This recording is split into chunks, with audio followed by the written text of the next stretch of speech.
The Dating Show, brought to you by olderdatingonline.com. In this edition of The Dating Show, Rod, you've only just got here. Yeah, I'm sorry about that because I'll tell you what, I've had a difficult sort of few hours because last night we went out for a Chinese and I couldn't believe it. I ate so much. I had crispy wonton, crispy spring rolls, then went on for a bit of deep fried squid with salt and chilli, crispy chicken wings with salt and chilli as well, kung fu chicken. How many of you were there?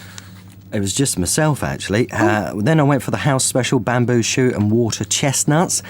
Also had some spare ribs with barbecue sauce, chicken with OK sauce. Now, the OK sauce was OK. Actually, do you know what OK sauce is? No. It's fruity brown sauce.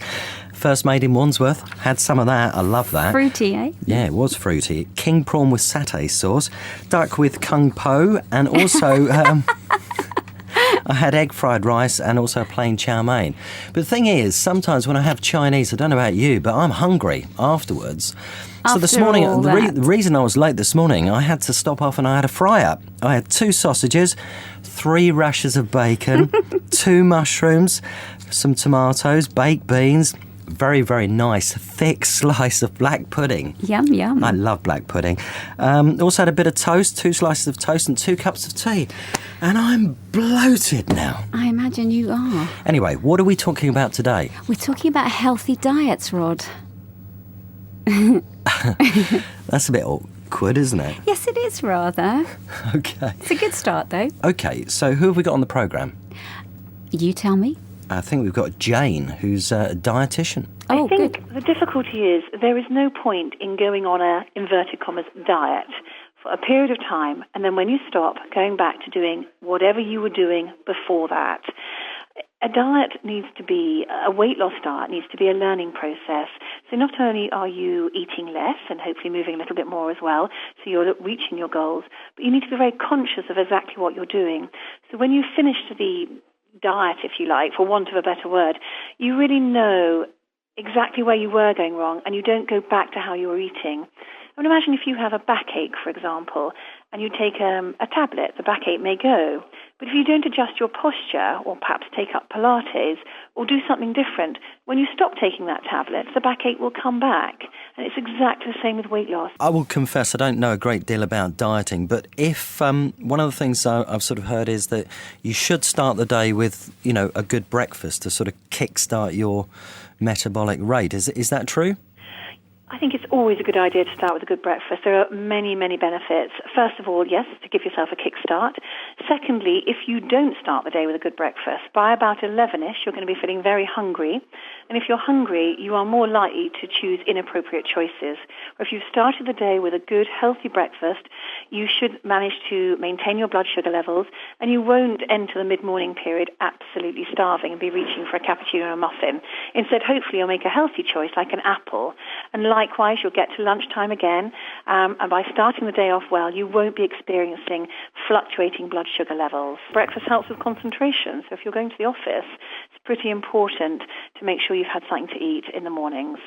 Okay, and what are some of the sort of key foods that people should look at, and what are some of the key foods that people should avoid? I mean, traditionally, I think, you know, things like chips and burgers people should avoid, and look at salads. But can you give us any more tips than that, really?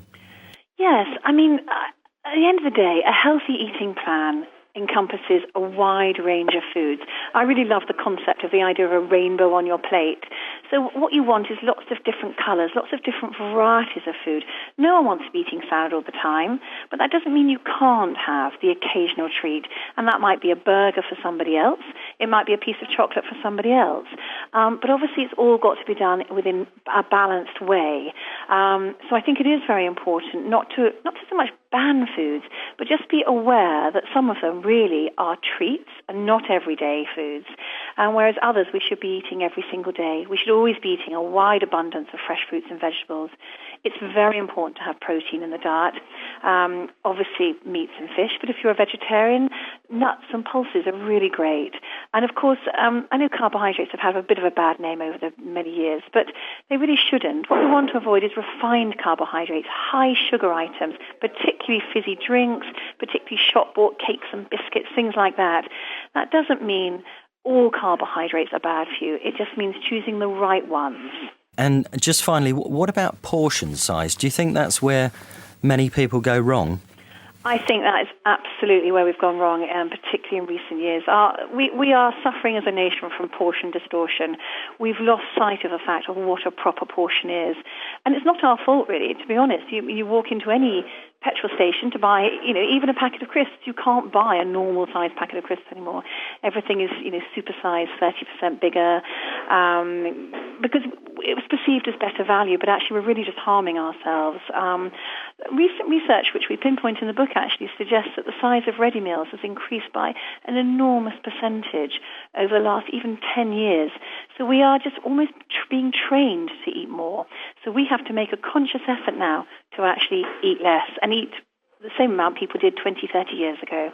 Okay, and finally, Jane, what have you got planned for lunch today for you? I don't know, actually. That's a burger? really good question. Probably a cold, rainy day like today, I'm a massive fan of soup. I'm sure I'll be having a soup.